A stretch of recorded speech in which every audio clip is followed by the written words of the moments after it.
बिस्मिल्लाहिर्रहमानिर्रहीम। तो जी आज का टॉपिक है ज़ूलॉजी एंड एवोल्यूशनरी पर्सपेक्टिव कि ज़ूलॉजी को हम एवोल्यूशन के लिहाज से कैसे देखते हैं या ज़ूलॉजी एवोल्यूशन के लिहाज से कैसे एक्सप्लेन की जाती है या ज़ूलॉजी का और एवोल्यूशन का एक दूसरे से रिलेशनशिप क्या है। तो हम स्टार्ट करते हैं। Animals share a common evolutionary past and evolutionary forces that influence their history. Evolutionary processes are remarkable for their relative simplicity yet they have had awesome effects on life forms. ठीक है, वो कह रही है कि जो तमाम एनिमल्स होते हैं उन वो जैसे इवॉल्व होते हैं या जैसे जैसे उनकी एवोल्यूशन होती है, उनका एवोल्यूशनरी पास्ट और उनकी एवोल्यूशनरी फोर्सेस, वो फोर्सेस जिससे उनकी एवोल्यूशन हुई, वो तमाम चीज़ें जिन्होंने उनकी हिस्ट्री पे इन्फ्लुएंस किया है, वो जो तमाम एनिमल्स होते हैं वो शेयर करते हैं। मतलब उनका एवोल्यूशनरी पास्ट और एवोल्यूशनरी फोर्सेस कॉमनली एनिमल्स में एक जैसी ही होती हैं। एवोल्यूशनरी जो प्रोसेसेस हैं वो एक सिंपल प्रोसेसेस है, मतलब वो इतने कॉम्प्लेक्स नहीं है। जब वो होते हैं तो इतने कॉम्प्लेक्स नहीं है, लेकिन वो इतने स्लोली होते हैं, इतने स्लोली, इतने ग्रेजुअली होते हैं कि उनका जो अफेक्ट होता है लाइफ फॉर्म्स पे वो बड़ा ग्रेट होता है। मतलब ग्रेट इस तरह होता है कि आहिस्ता आहिस्ता चीज़ें इवॉल्व होती जाती हैं, नई चीज़ें, फंक्शन नए इवॉल्व होते जाते हैं, नए स्ट्रक्चर इवॉल्व होते जाते हैं जो पहले से बेस्ट होते हैं, जो पहले से अच्छे होते हैं। तो उनका जो लाइफ फॉर्म पे अफेक्ट है वो तो बहुत ज़्यादा अच्छा होता है, लेकिन उनकी जो सिंपलिसिटी है ना एवोल्यूशनरी प्रोसेसेस की, वो अपनी जगह कि वो सिंपली अराइज होते हैं, लेकिन उनके इफेक्ट्स बहुत ज़्यादा अच्छे होते हैं। तो इन प्रोसेसेस की वजह से, इन प्रोसेसेस के रिजल्ट में जो एनिमल की स्पीशीज़ आज मौजूद हैं वो टोटल कितनी है, 4 to 100 million species of animals. In processes कौन से, ये एवोल्यूशनरी प्रोसेसेस के रिजल्ट में। और जिनमें से सिर्फ जो 1 मिलियन एनिमल स्पीशीज़ हैं वो डिस्क्राइब की गई हैं। Many more about 90% existed in the past and have become extinct। ठीक है, और इससे ज़्यादा यानी कि ऑलमोस्ट 90% जो एनिमल स्पीशीज थी वो पास्ट में मौजूद थी, एग्जिस्टेड इन द पास्ट में मौजूद थी, लेकिन अब वो नापैद हो गई हैं, अब वो एक्सटिंक्ट हो गई हैं। ठीक है, zoologists must understand evolutionary processes if they are to understand what an animal is and how it originated। तो zoologist का जो मेन कंसर्न है वो एवोल्यूशनरी प्रोसेसेस से बहुत ज़्यादा है, क्योंकि अगर उन्हें समझना है कि एनिमल क्या है या एनिमल कैसे ओरिजिनेट हुआ है, तो उन्हें एवोल्यूशनरी प्रोसेसेस को बहुत डिटेल से स्टडी करना पड़ेगा। नेक्स्ट जो हेडलाइन है, हेडिंग है, वो है एवोल्यूशनरी प्रोसेसेस कि एवोल्यूशनरी प्रोसेसेस क्या होते हैं, कौन कौन से होते हैं और कैसे कैसे होते हैं। तो फर्स्ट उन्होंने ऑर्गेनिक एवोल्यूशन की डेफिनेशन बताई है कि व्हाट इज ऑर्गेनिक एवोल्यूशन। ठीक है, ऑर्गेनिक एवोल्यूशन जो होती है वो डिफरेंट टाइप्स की होती है, डिफरेंट लेवल्स पे होती है। तो अभी हम जो पढ़ेंगे वो है organic evolution. Organic evolution is a change in the genetic makeup of populations of organisms over time. Organic evolution दरअसल क्या है कि ऑर्गेनिजम्स की पॉपुलेशन में टाइम के गुजरने के साथ साथ जो उनके जेनेटिक मेकअप मतलब उनके जो जीन्स में जो चेंज आता है उसको हम ऑर्गेनिक एवोल्यूशन कहते हैं। ठीक है, जो उनकी इनहेरिटेंस में चेंज आता है, जो उनके जीन्स में चेंज आता है, तो वो उनका जो लेवल है उसको हम ऑर्गेनिक एवोल्यूशन कहते हैं। ये it is the source of animal diversity and it explains family relationships with in animal groups. ठीक है, जो ऑर्गेनिक एवोल्यूशन है ये एक सोर्स है एनिमल डाइवर्सिटी का। एनिमल डाइवर्सिटी का सोर्स इस तरह से है कि नई नई चीज़ें डेवलप होती हैं, एक वैरायटी आती है एनिमल पॉपुलेशंस में। And it explains family relationships with in animal groups, और ये तमाम एनिमल ग्रुप्स के अंदर रिलेशनशिप बताता है कि कौन कौन से पॉपुलेशन जो ग्रुप्स हैं उनका कितना एक दूसरे से लिंक है, या वो पास्ट में कितना क्लोजली रिलेट रहे हैं एक दूसरे से। मतलब दो ग्रुप पास्ट में ज़्यादा रिलेट रहे थे बनिस्बत तीसरे के। ठीक है, ऐसे आगे बहुत सी एग्जांपल्स आपको मिलेंगी, तो हम उनको बाद में डिस्कस करेंगे। तो Charles Darwin published convincing evidence of evolution in 1859 and proposed a mechanism that could explain evolutionary change। ठीक है, जो चार्ल्स डार्विन था उसने एक कन्विंसिंग एविडेंस था, मतलब उकसा देने वाला, आपको कायल कर देने वाले एविडेंस उसने पेश किया था एवोल्यूशन के बारे में 1959 में, और उसने बाकायदा इसका मैकेनिज्म भी प्रपोज किया था और उसको एक्सप्लेन किया था एवोल्यूशनरी चेंज को। Since that time biologist since that time biologist have become convinced that evolution occurs. ठीक है, जब चार्ल्स डार्विन ने ये बताया था और उस मैकेनिज्म को एक्सप्लेन किया था, तभी बायोलॉजिस्ट के दिमाग में ये बात बैठ गई थी, मतलब उन्हें थोड़ी बहुत समझ आ गई थी कि एवोल्यूशन होती ज़रूर है। The mechanism proposed by Darwin has been confirmed and now serves as the nucleus of our broader understanding of evolutionary change। तो जो मैकेनिज्म डार्विन ने बताया था वो अब कंफर्म हो चुके हैं, मतलब ज़्यादा स्टडीज़ की जो हमारे पास मज़ीद हमने स्टडी की है, बायोलॉजिस्ट ने जोलॉजिस्ट ने उस स्टडी करने से ये बात कंफर्म हो चुकी है कि इवोल्यूशन तो होती है, और जो डार्विन ने मैकेनिज्म प्रपोज किया था उसको कंफर्म कर दिया गया। और अब जो डार्विन ने हमें मैकेनिज्म बताया था, जो उसने हमें इंफॉर्मेशन और नॉलेज हमें प्रोवाइड किया था, वो अब हम एवोल्यूशनरी चेंज को समझने के लिए हमारे पास वो एक न्यूक्लियस की हैसियत रखता है। न्यूक्लियस क्या होता है?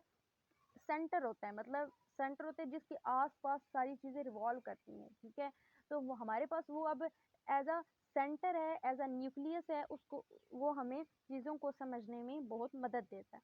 Understanding how the diversity of animal structure and function arose in one of many challenges faced by zoologists। ठीक है, एनिमल स्ट्रक्चर की डाइवर्सिटी को और एनिमल के फंक्शन की डाइवर्सिटी को समझना जोलॉजिस्ट के लिए एक बहुत बड़ा चैलेंज है। ठीक है, इसके लिए वो एक एग्जांपल बता रहे हैं सिक्लिड स्केल ईटर्स की। ठीक है, सिक्लिड स्केल ईटर्स कौन सी, जो अफ्रीका में है। ठीक है, स्केल ईटर से आपको पता चल जा रहा होगा कि अफ्रीका में ऐसी सिक्लिड जो स्केल्स पे फीड करती हैं। स्केल्स पे फीड करने को जो दूसरी सिक्लिड्स हैं, ठीक है, उनके स्केल्स पे फीड जो करती हैं उनको सिक्लिड स्केल ईटर्स कहते हैं। ठीक है, they are found in Africa.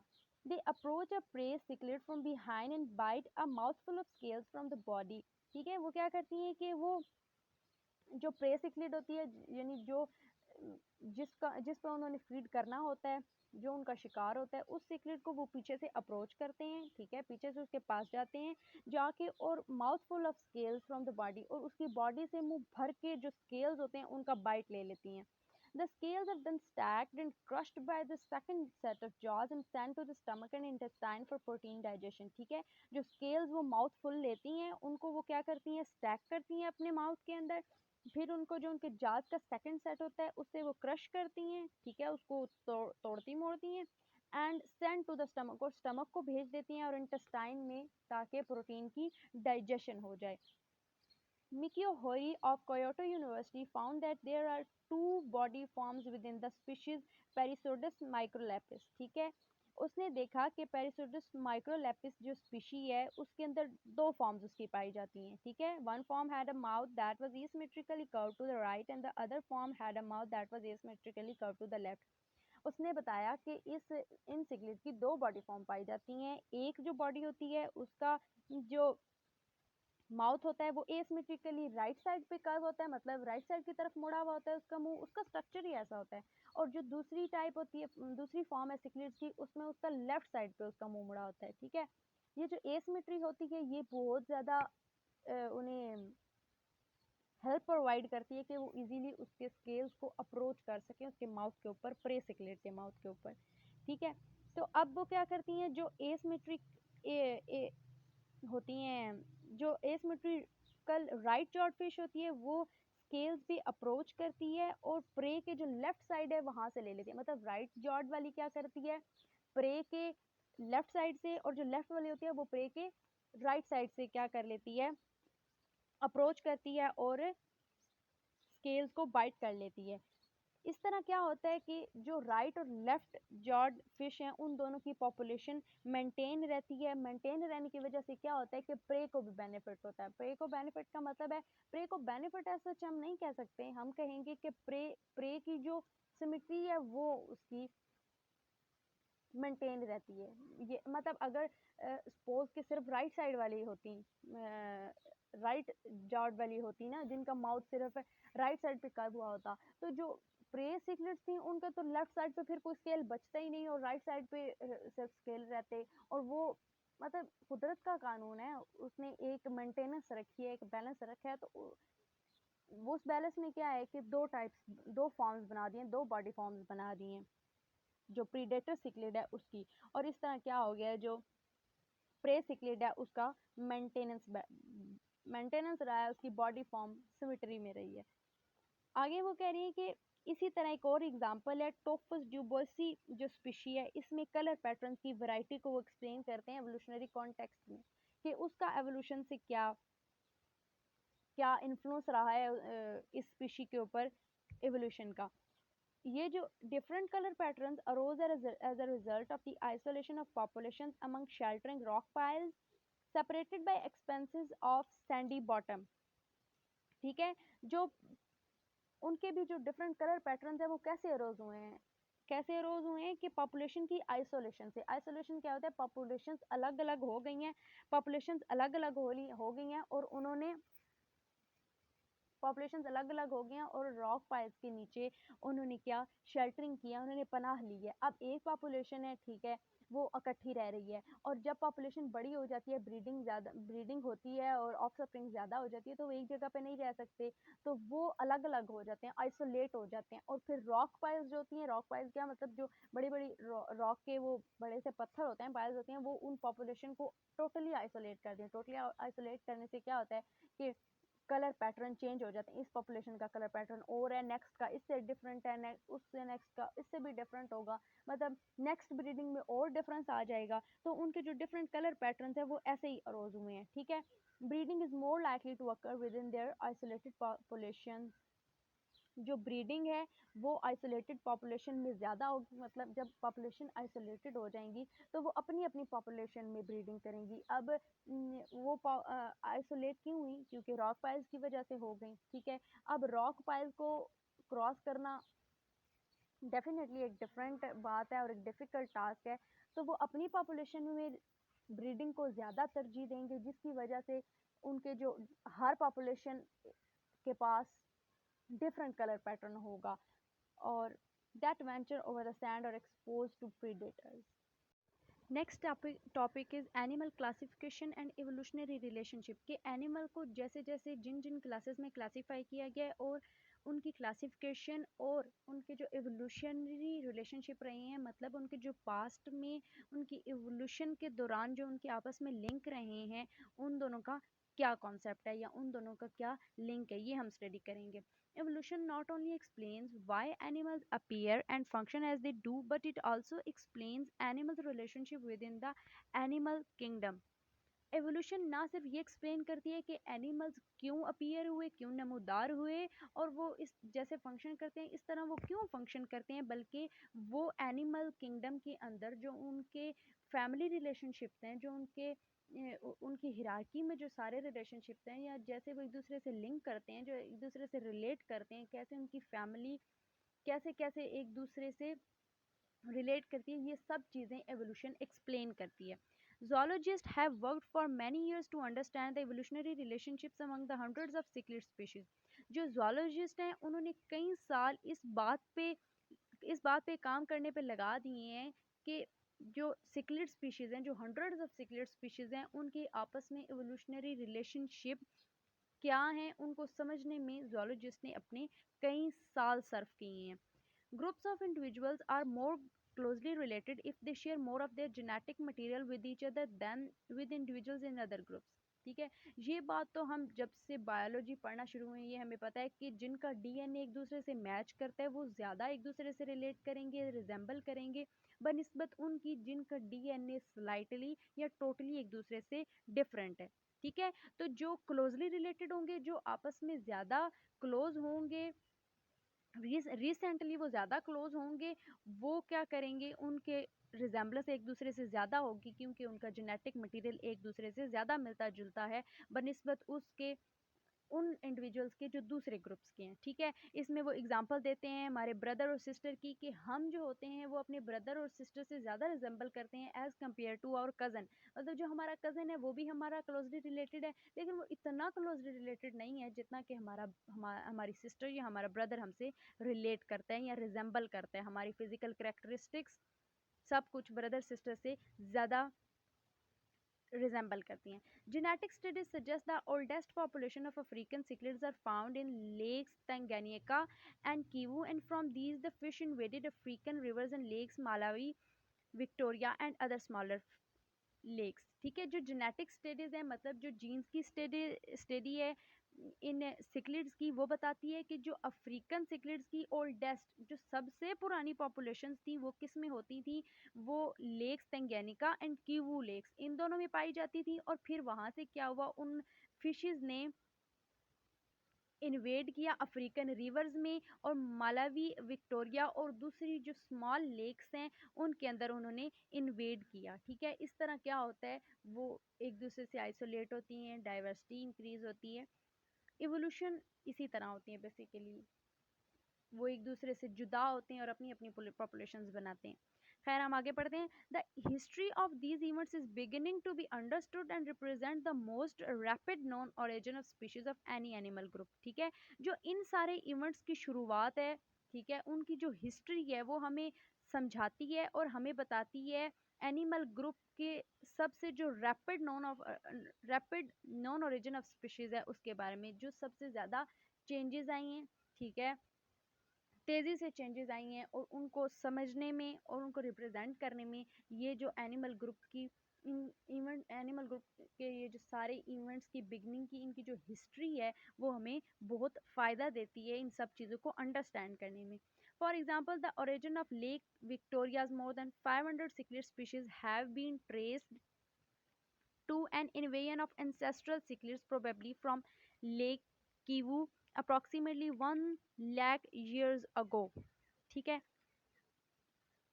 वो एग्जाम्पल इसमें दे रही, for example, the origin of Lake Victoria's more than 500 cichlid species has been traced to an invasion of ancestral cichlids, probably from Lake Kivu approximately 1 lakh years ago, ठीक है। वो यहाँ पे example बता रहे हैं लेक विक्टोरिया के अंदर जो मोर देन 500 सिक्लिड स्पीशीज़ हैं उनके ट्रेसेस के ओरिजिन के बारे में बता रहे हैं कि वहाँ से मिले हैं, जो कि उनकी एंसेस्ट्रल सिक्लिड के इन्वेजन की वजह से वहाँ पे थे, और प्रोबेबली कि शायद वो लेक कीवू जो कि अप्रोक्सीमेटली 1 लाख ईयर्स अगो में पाए जाते थे, वो उनका जो वो ओरिजिन है, उनके जो ट्रेसेस है वो कहाँ पे मिले हैं, लेक विक्टोरिया में। This invasion continued up to about 40,000 years ago when volcanic eruptions isolated the fauna of lakes Kivu and Victoria, ठीक है। ये जो इन्वेजन थी या ये जो अटैक्स थे ये जारी रहे हैं ऑलमोस्ट 40,000 साल पहले तक ये जारी रहे हैं, ठीक है। फिर क्या हुआ, जारी रहने की वजह से जो वॉल्केनिक eruption हुआ है, ठीक है, जो इन्वेजन हुआ है, जो वॉल्केनिक eruption हुआ है, उसने आइसोलेट कर दिए, अलग कर दिए फाना ऑफ लेक कीवू और विक्टोरिया को। जो लेक कीवू और विक्टोरिया का जो फाना था, जो उनका एनिमल स्पीशीज थी, ठीक है, उन सब को उन्होंने आइसोलेट कर दिया, वॉल्केनिक इरप्शन की वजह से उनकी आइसोलेशन हो गई है। That time period is long from the perspective of a human life time, ठीक है। यहाँ पे वो बता रहे हैं कि ये जो सारा टाइम है, ये सारा जो ड्यूरेशन है, ये इंसान के लिहाज से ये जो लाइफ टाइम है ये बहुत ज़्यादा है, ठीक है। Obviously 40,000 years ago is not a little number, बहुत ज़्यादा टाइम है, लेकिन जो एवोल्यूशनरी पर्सपेक्टिव, जो इवोल्यूशन के लिहाज से जस्ट द ब्लिंक ऑफ आई, मतलब ये सिर्फ इतनी देर लगती है जितनी के पलक झपकने में, आंख झपकने में देर लगती है, इवोल्यूशन के लिहाज से ये सिर्फ इतना टाइम है, ठीक है। There is a firm geological evidence that Lake Victoria nearly dried out and then refilled 14,700 years ago, ठीक है। ये हमारे पास एक फर्म जियोलॉजिकल एविडेंस के, हमारे पास एक पक्का सबूत, जियोलॉजिकल सबूत मौजूद है, ठीक है, कि लेक विक्टोरिया तकरीबन तमाम सूख चुकी थी, ठीक है, और टोटली ड्राइड आउट, वो सारी सूख चुकी थी, और फिर उसको 14,700 साल पहले उसको रीफिल किया गया, उसको दोबारा उसको फिल किया गया, ठीक है। This even probably didn't result in the extinction of all cichlid in the lake because the lake basin may have retained smaller bodies of water and thus refuges for some cichlid species, ठीक है। वो जब nearly dried out हो चुकी थी, वो कह रहे हैं कि ये जो इवेंट है ये शायद सिक्लिड्स की एक्सटिंक्शन, सिक्लिड्स के नापैद होने की असल वजह नहीं है, क्योंकि जब वो ड्राइड आउट हो चुकी थी तब भी जो लेक का बेसिन है, जो लेक की बॉटम है, उसके अंदर वाटर की स्मॉलर बॉडीज वाटर थोड़े थोड़े अमाउंट में पाया जाता था, जहाँ पे जो सिक्लिड की कुछ स्पीशीज़ हैं वो रिफ्यूज ले सकती थी, वो पनाह ले सकती थी, और उन्होंने वहाँ पनाह ले रखी थी। आफ्टर लेक विक्टोरिया रीफिल्ड, उन्होंने वहाँ पनाह ले रखी थी। इसी वजह से जब लेक विक्टोरिया को दोबारा भरा गया, रीफिल किया गया, वो जो रिफ्यूज पॉपुलेशन थी सिक्लिड्स की, जिन्होंने पनाह ले रखी थी वहाँ पे, उन्होंने क्या किया कि लेक को रिकोलोनाइज कर दिया। रिकोलोनाइज का मतलब है कि नई कॉलोनीज बना दी, और ब्रीडिंग हुई, और ऑफस्प्रिंग हुए, नई कॉलोनीज, नई पॉपुलेशंस बन गई। ठीक है, इस वजह से वो जो ये एविडेंस है कि ये जो इवेंट है ये उनकी एक्सटिंक्शन का बाइस नहीं है। Exactly how many of the more than 500 species of lake Victoria cichlids arose in last 14,700 years is an unanswered question.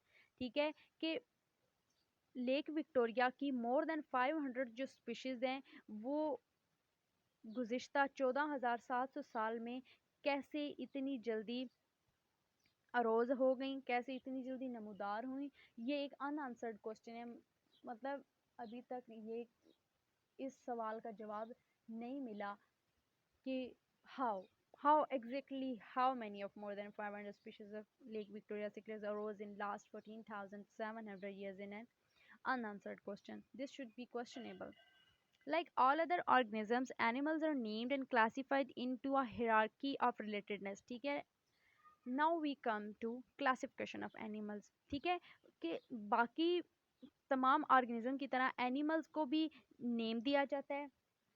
Animals की भी उनके रिलेटेडनेस, मतलब वो एक दूसरे से कैसे रिलेट करते हैं, उसी के लिहाज से उनकी हिराकी बनाई जाती है। ठीक है, उनका एक शजरा बनाया जाता है, और उसी शजरे के लिहाज से उनको क्लासीफाई किया जाता है। Although Carl von Linné is primarily remembered for collecting and classifying plants, his system of naming binomial nomenclature has also been adopted for animals. ठीक है, जो कार्ल वॉन लिन है, ये एवोल्यूशन में इसको बहुत मकाम हासिल है। मतलब कोई बंदा ऐसा नहीं है जिसने एवोल्यूशन पढ़ी हो और उसको इस बंदे का नाम ना आता हो। वो ये इसने क्या किया, इसके बहुत बड़ा कंट्रीब्यूशन रहा है कलेक्टिंग एंड क्लासिफाइंग प्लांट्स में, कि इसने प्लांट्स को कलेक्ट किया और फिर उनके ऑर्डर के लिहाज से, उनकी रिलेटेडनेस के लिहाज से इसने उनको क्लासिफाई किया, और इसने जो सिस्टम इंट्रोड्यूस कराया उसको बायोनोमियल नोमेनक्लेचर कहते हैं, और एनिमल्स के लिए भी इस सिस्टम को अडॉप्ट किया गया है। A two part name describes each kind of organism. ठीक है, हर ऑर्गेनिज्म की जो काइंड है उसको टू पार्ट नेम से डिस्क्राइब किया गया है। The first part indicates the genus, पहला जो नेम का पार्ट होता है वो जीनस को इंडिकेट करता है। The second part indicates the species to which the organism belongs. ठीक है, दूसरा जो नेम होता है, नेम का जो दूसरा पार्ट होता है वो उसकी स्पीशीज को इंडिकेट करता है कि वो ऑर्गेनिज्म किस स्पीशीज से बिलोंग करता है। Each kind of organism, for example the cichlid scale eater Perisodus microlepis is recognized throughout the world by its two part name. ठीक है, हर ऑर्गेनिज्म की जो हर टाइप होती है, हर काइंड होती है, एग्जांपल वो यहाँ पे ले रहे हैं उसी सिक्लिड स्केल ईटर पैरिसोडस माइक्रोलेपिस की। ठीक है, ये रिकग्नाइज की जाती है पूरी दुनिया में। पूरी दुनिया में इसका और कोई नाम नहीं लिया जाता, और कोई नाम इतना कॉमनली नहीं जाना जाता जितना इसका ये वाला नाम जाना जाता है, टू पार्ट नेम पेरिसोडस माइक्रोलेपिस। पूरी दुनिया इसको इसी नाम से जानती है। Above the species and genus levels, organisms are grouped into families, orders, classes, phyla, kingdoms, and domains based on a hierarchy of relatedness. ठीक है, इन स्पीशीज़ और जीनस लेवल के ऊपर फिर इनके नेक्स्ट बनाए जाते हैं, इनके ग्रुप्स बनाए जाते हैं ऑर्गेनिजम्स के। मतलब जो फिर सेम स्पीशीज़ और सेम जीनस वाले होते हैं उनको सेम फैमिलीज़ में रखा जाता है, फिर फैमिलीज़ को आगे ऑर्डर्स में, ऑर्डर्स को क्लासेस में, क्लासेस को फाइलम्स में, और किंगडम्स और डोमेन्स में आगे उनको रखा जाता है, और उनका पूरा उनकी रिलेटेडनेस के लिहाज से उनका पूरा शजरा तरतीब दिया जाता है, क्लासीफाई उनको कर दिया जाता है। Organisms is the same species are more closely related than organisms in the same genus. ठीक है, जो organisms सेम स्पीशी के होते हैं वो एक दूसरे से ज़्यादा रिजेंबल करते हैं, एक दूसरे से ज़्यादा रिलेट करते हैं as compare to those organisms of the same genus. मतलब जीनस से पहले स्पीशी आती है, तो स्पीशी वाले जो ऑर्गेनिज्म होंगे वो एक दूसरे से ज़्यादा रिलेट करेंगे as compare to the genus. and organisms in the same genus are more closely related than organisms in the same family and so on. मतलब जो स्पीशीज वाले होंगे वो एक दूसरे से ज़्यादा रिलेट करेंगे एज कम्पेयर टू जीनस वालों से, और जीनस वाले एक दूसरे से ज़्यादा रिलेट करेंगे, रिजेंबल करेंगे as compare to the same family, ठीक है। और इसी तरह आगे ऑर्डर्स और फाइला की भी बात है। When zoologists classify animals with taxonomic groupings, they are making hypotheses about the extent to which groups of animals share DNA, even when they study variations in traits like jaw structure, color patterns, in behavior, because these kinds of traits ultimately are based on the genetic material। ठीक है, जब zoologist animals को taxonomic group में grouping करते हैं, classify करते हैं, taxonomic grouping क्या होती है कि उनको ऑर्डर में, उनको ऑर्डरली अरेंज करने में, उन ग्रुप्स को ऑर्डरली अरेंज करने में जब एनिमल्स को जोलॉजिस्ट क्लासीफाई करते हैं तो वो हाइपोथेसिस बनाते हैं, ठीक है। वो अपनी स्टेटमेंट देते हैं कि जो एनिमल्स हैं वो अपना डीएनए किस हद तक शेयर कर रहे हैं, कौन कौन से एनिमल्स के ग्रुप ज़्यादा शेयर कर रहे हैं एक दूसरे से, और कौन कौन से डिस्टेंटली शेयरिंग कर रहे हैं, ठीक है।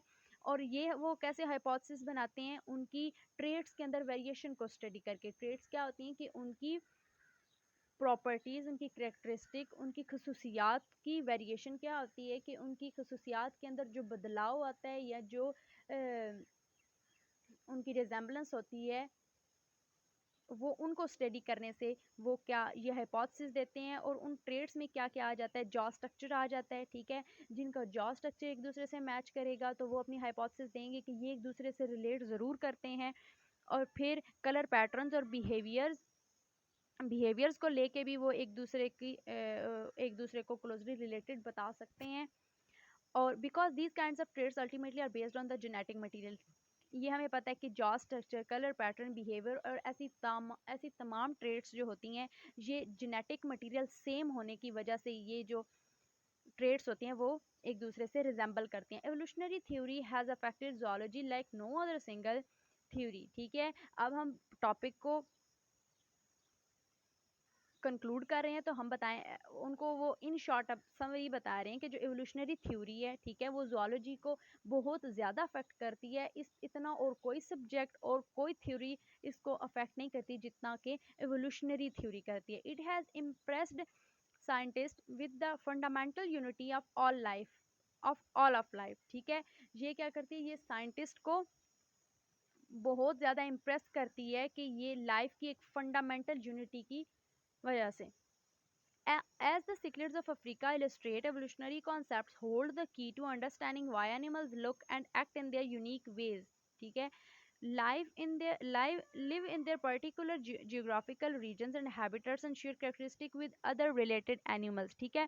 वो बता रहे हैं कि जैसे हमने इस सारे टॉपिक में सिक्लेट्स को स्टडी किया कि अफ्रीका की जो सिक्लेट्स इलस्ट्रेट हुए हैं उनकी एग्जांपल, वो बताते हैं कि evolutionary concept hold the key to understanding, कि एवोल्यूशनरी कॉन्सेप्ट के पास ही वो की है, वो समझने की है कि एनिमल्स कैसे, जो एनिमल दिखते ऐसे क्यों हैं, एनिमल यूनिक वेज में क्यों एक्ट करते हैं, एनिमल्स अपने पर्टिकुलर जियोग्राफिकल रीजन, मतलब वो अपने मखसूस इलाकों में क्यों रहते हैं और उनके अपने मखसूस हैबिटाट क्यों हैं, and share characteristic with other related animals, और वो जो अपनी करेक्टरिस्टिक बाकी रिलेटेड एनिमल से शेयर करते हैं तो वो क्यों करते हैं और वो कैसे करते हैं। इन सब चीज़ों को समझने के लिए we will study evolutionary concept.